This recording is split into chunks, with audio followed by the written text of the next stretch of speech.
di leen ziar di nuyu ndaw ñi di nuyu jigéen ñi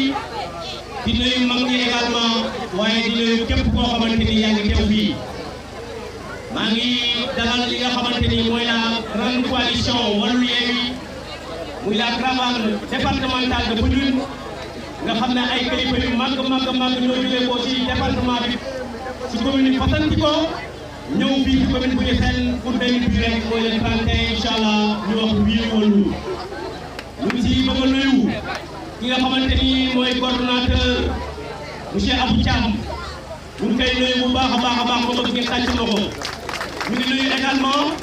le coordonnateur de Pastef monsieur Pape Ali Badji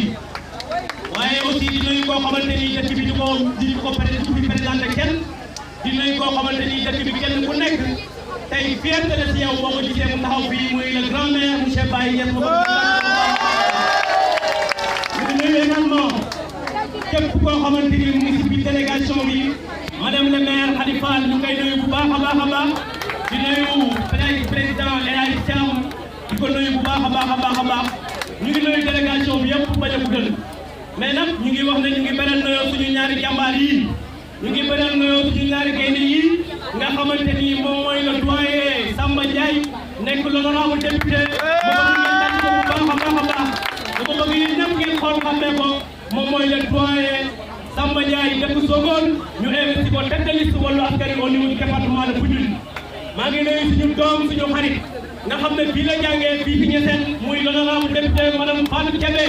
ma bëgg ngeen tàcc ko bu baax a baax mais nag ñuy avancé bu te gërëmuñu aussi ñi nga xamante ni ñoom lañ bokkal liggéey bi fii ci commune bu Niassène ma tàmbalee si lim le coordonnateur de Pastef monsieur Babacar Niass dëkk fii ci Niassène mais aussi ñu wax ki nga xamante ni mooy le coordonnateur de la grande coalition Wallu Yewwi fii ci commune bu Niassène muy monsieur Mansour Niang ma bëgg ngeen tàcc ko bu baax a baax mbokk yi kàddu yi ñu gudd ndax doomu aadama li nga xamante ni moom mooy wërsëgam ñaar rek la mën a ñëwee soit mu déplacé wu dem jëli ko soit yàlla xewal ko mu fekk ko buntu këram tey nag mun nañu wax ne fii ci commune bu Niassène ñun suñu wërsëg dafa ñëw ba suñu yoon tànk wërsëg boobu nag mooy lan mosuñ xalaat ne député dina mos a jógee koo ci gox bii nii tey nag am nañ chance bu rëy yàlla dimbale ñu investir suñu sœur investir suñu promotionnaire mooy ki nga xamante ni mooy Fatou Kébé honorable député moo bëgg na ngeen xam ne tey oto député bi dina am fii ci Niassène moo gën a yomb beneen oto boo xamante ni comme ne bi 5 ans xamu leen sa jëmmam nu mel waxuma la oto bi nan lay mel kon am leen fulla ngeen am fayda ngeen xam ne bulletin bu zone bii ngeen xam ne mooy bulletin président Abdoulaye Wade moom la leen ñaan ngeen votel ko lu tax nag dama ci joxe ñaari raison rek loolu dina tax ki nga xamante ni mooy président Macky Sall mi nekk ci réew mi bëgg a briguer un troisième candidature loolu dina tax ñu arrêté ko te suñ ko arrêté loolu yaakaar naa jàmm lay doon ci Sénégal mais jàmm lay doon également ci commune bi maa ngi xam naan beneen point bi mooy ñun valeur lañu xam diine lañu xam yar lañu xam ngor lañu xam ñu ngi bëgg a lawal li nga xamante ni mooy góor jigéen ñi ndax jox nañ leen projet de loi fële ci assemblée nationale suñu député bi lu mu kenn wax mooy dafa wax ne yéen ñii ngeen xamante ne yéen waa département yéen a ma fal man xeex laa man defar ci assemblée nationale saaga laa fa man dóore laa fa man te ñun soxlawuñ député bu mel noonu est-ce que yéen waaye seen soxla ngeen député bu mel noonu dama bëgg ndax ngeen wax ma est-ce que soxla ngeen député buy dóore ak buy saaga comme soxla ngeen ko nag bulletin bi nga xamante ni mooy bulletin Abdoulaye Wade bi moom laa bëgg yéen ñëpp ngeen dugal ko fee nga xamante ni mooy sa urne ba su ko defee le 23 soir du 31 juin incha allah ñu wax vive Wallu vive l'honorable député Fatou Kébé vive l'honorable député Massamba Ndiaye si jërë ngeen jëf.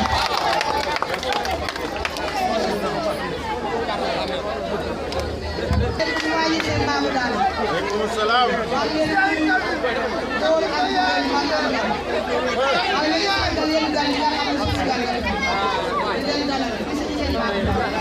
na micro bi jege.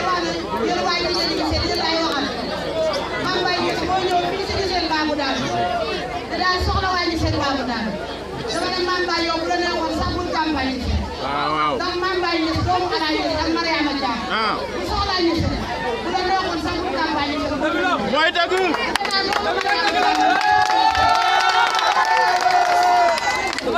doomu Mariama Thiam lu mu soxla Niass loolu képp kuy jigéen te doon ci sëy nekk kay ndeyam lépp lu mu soxla yow bu ñu ko amee ba wax na dëgg. waaye boo tuddee ne la woon ndax li ñu la fayee micro bi ci suuf sa yaay ñu ko la woon te dinañ la ko fay incha allah. rafet na. dinañ la sànni suñu kàddu yi. ayoo leen waay tey ko suñu kàddu yi yaa ko moom. incha allah kon nañ ko yéen dañoo la sànni ndax loolu sànni ndax sa yaay ñu ko la woon dañ la koy fay. li ñuy ñaan yéen a koy gis yàlla ma ko mën a yàq. maa ngi koy boo dee na ma ko jamono fii nga ko doon def sa yaay suñu lépp boo tëddee ne la woon suñu kàddu yi yéen a ko moom. Merci beaucoup.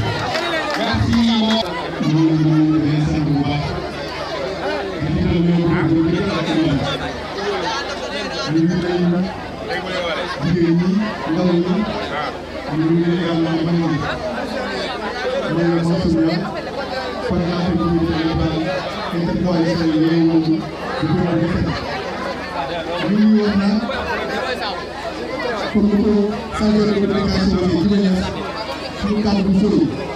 daanaka dañuy gërëm rek di sant ñi xam ne nii ñoom lañ àndal suuf léegi ci différentes coalitions yoo xam ne dañuy def ci ñu ngi nuyu honorable député Fatou Kébé ñu ngi nuyu également honorable député doyen Massamba Ndiaye ñu ngi nuyu coordinateur Abou Thiam ñu ngi nuyu coordinateur Fassel département Pali Bati ñu ngi nuyu coordinateur Taxawu Sénégal comité SN suñu doyen ci Mbow ñu ngi nuyu Bakary Dia fii la nekk doomu SN la ñu ngi nuyu monsieur le maire Baye di nuyu président El Hadj Thiam président section département PDS bu Foundiougne ñu ngi nuyu wuti ñu ngi nuyu képp koo xam ne nii soo mënee jaay ànd ñu ngi nuyu également les journalistes pour daanaka suñu kàddu foofu rek dañu koy yemale di wax na jigéen ñi sant na bopp wax na lépp ñu ngi gërëm ñëpp sant na jigéen ñi nag comme ni ko waxee rek am naa si yaakaar bu bëri fii moom nga seen man am naa si yaakaar pour day wax rek yàlla ñu fekk ak jàmm yàlla bu kenn manqué yàlla bu kenn feebar yàlla ñu yàlla may taw sa bët te bu ñu ko mayee suñu candidat yi taxaw yàlla ñu di waa commune bi ñu ngi leen di gërëm bu baax di leen sant jërëjëf. Jërëjëf Mansour, merci. Di signaler également donc la présence de Mayakor ak Boubacar Sarr ñoom ñi nga xam ne aussi ñu ngi jóge ko ba Toubacouta fi nga xam ne foofu la ñuy investi député boobu nga xam ne mooy nekk assemblée nationale di saaga nit ñi wala di xas nit ñi donc merci donc Mayakor merci beaucoup donc sans plus tarder léegi dañuy jox kàddu gi rek.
kon nag tey bu ma ñëwee taxaw Niassène di laaj boobu baat defe naa ne war na ma lool.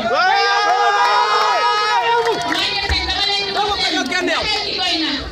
na xel gi doy na. suñu tànk ñoo ko moom xam nañ xam bu baax fu ñuy teg suñuy tànk. ndax ñi nga xam ne ñoom lañ tuddee les dirigeants nekkul ku dul seen bopp. suñu amee seen bopp lañ dem. est-ce que Pape Dianko mos na ñëw fii defal Niassène dara.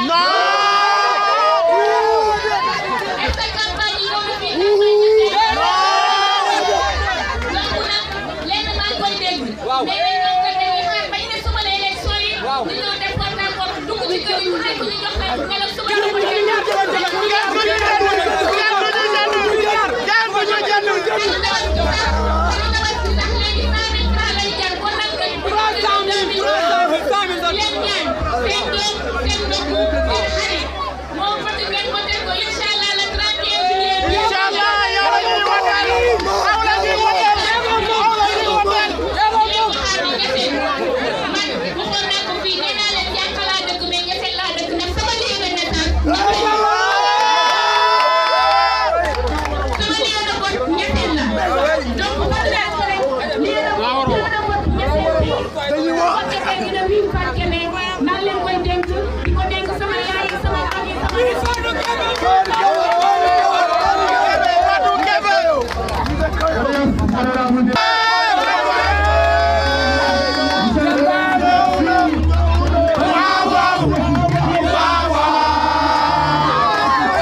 maa ngi leen di wax ne benn député bu leen fal si commune bu Niassène bii bu nekkul Fatou Kébé ndax ngeen seen bopp.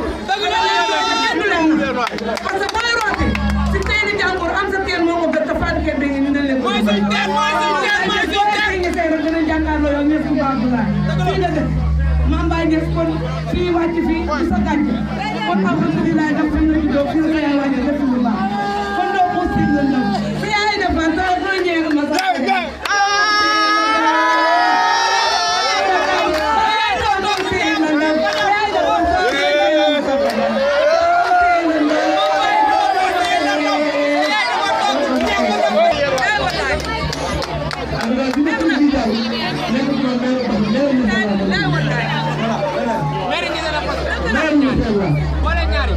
asalaamaaleykum mbokk yi fay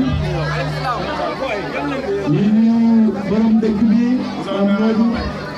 di nuyu imam Mame Cheikh yàlla yàggal leen fi may leen wér di nuyu kilifa Niassène yëpp di nuyu suñu yaay di nuyu également suñu rakk yi suñu xarit yi suñu am jàmm yi ak précision dama ne fii mën naa fi bañ a am kàddu parce que fii mooy sama dëkk mooy sama cosaan aw ma fi mu gën a rëy mënu ma am également fu gën a rëy na leer ne su ma fi ñëwee tey pour la première fois tey ma door fi ñëw di wax cadre politique su ma fi ñëwee am di jàmm moo fi ak lu fi mën a xew nag sama dëkk laa ñëw sama bopp laa ñëw sama deret laa ñëw pour la première fois dañuy déglu may wax na ci cadre politique mais laa ma yegg si loolu may leen ma rek ma sant ñenn ñi d'abord bu ñuy wax ci cadre kilifa la ñuy waxee ci coalition bi ñu bokk mooy l'intercoalition Wallu Yewwi dirigé par Abou Thiam. tàccu leen lool. su bari ma gërëm di nuyu à travers lui toute la délégation bi nga xamante ne moom constitué la coalition Wallu Yewwi di nuyu nos frères ñi nga xamante ne ñoom lañ fekk ci dëkk bi mais particulièrement di ko waxee particulièrement Niassène notre frère Babacar Niass responsable Pastef responsable également au niveau de Pastef JPS di nuyu suñu papa Jimbo également di nuyu képp koo xamante ne rek tey jii il s'identifie dans la coalition Wallu Yewwi di nuyu ci délégation bi ay nit yoo xamante ne mënu ma leen ñàkk a lim daf ci mel dafa am ñoo xamante ne xamuñu woon te man ak ñoom lu ñu lée dafa bari kenn bi naa ko ci tim muy notre frère Mayakor Diouf de Toubacouta Mayakor fi may ko defar lépp lu moo am ak ñoo mën fii moo tax ma mën ko loolu bëgg naa au moins préciser ko ci yow mais nuyu également notre frère l'infatigable Mansour Niang c'est quelqu'un boo xamante ne ñoom ci coalition Wallu bi apport rek la ñu mën a andi Mansour bienvenue encore une fois et xamal ne tàllal la nga wax incha allah la victoire sera de proche. incha allah ñuy nuyu personnellement comme je l'ai sànq Papa El Hadj Thiam parce que tey coalition Wallu bii tey buy jëm ñeseen tey ginnaaw yàlla moom la donc ñu koy nuyu di ko gërëm mais di nuyu aussi les investis les honorables députés commencé ko ci parce que tonton Massamba Ndiaye honorable Massamba Ndiaye di ñaan yàlla mu def ko yàlla mën na ko yàlla mën na ko amiin yaa rabbi ñuy nuyu nag notre sœur suñu rak suñu xarit kenn koo xamante ne si ñun ñii la bokk muy Fatou Kébé ne serait-ce que pour moom rek doyoon na tey ñu campagne fii mais nag Fatou xamal na li nga mën a ñëw fii campagne loolu laa fi ñëwee génne seen titre ñëw fi nag man en tant que doomu dëkk bi donc tey su may woote fii moo may permettre tey ma yegg si également si li tax tey ñu déplacé ñu defee fii si suba ba léegi ñu ngi def tournée dans le département mais dama ne étape bii laa doon xaar étape bii mooy étape bi nga xamante ne bokk na fi ne marqué sama gouvernement parce que fii lépp lu ma am lépp lu ma mën fii la ma commencé tey yàlla def ñu bokk ci coalition bu ñuy wax Wallu Sénégal yàlla def également ñu bokk ci ñi nga xamante ne ñoo ko jiite ci département bi dama ne bay sa réew tànk. waaw loolu la wax de. tey jii su ma amee doole ci département bi te aw ma ko ñeseente parce que amoo njëriñ ko ci dëkk bi. tàccu leen loolu waay. dama ne ñeseen dëkk bi laa leen di lancé parce que moom ma leen gën a waroon leen ma leen gën a bëgg. ba tax ñoom ñëpp ñu jël engagement que nañu voter Wallu rien que parce que maa ngi ci biir. kon ñeseen nañ def noonu également bu soobee xam leen nag dañu nekk ci benn yoon boo xamante ne conquérir département bi lañ jëm te incha allah conquérir au niveau national lañ jëm te mënuñ ko démarrer fenn fu may parce que ak ñeseen bootu jàpp ci yu ginnaaw pour ñu am lu ñu bëgg bu soobee yàlla.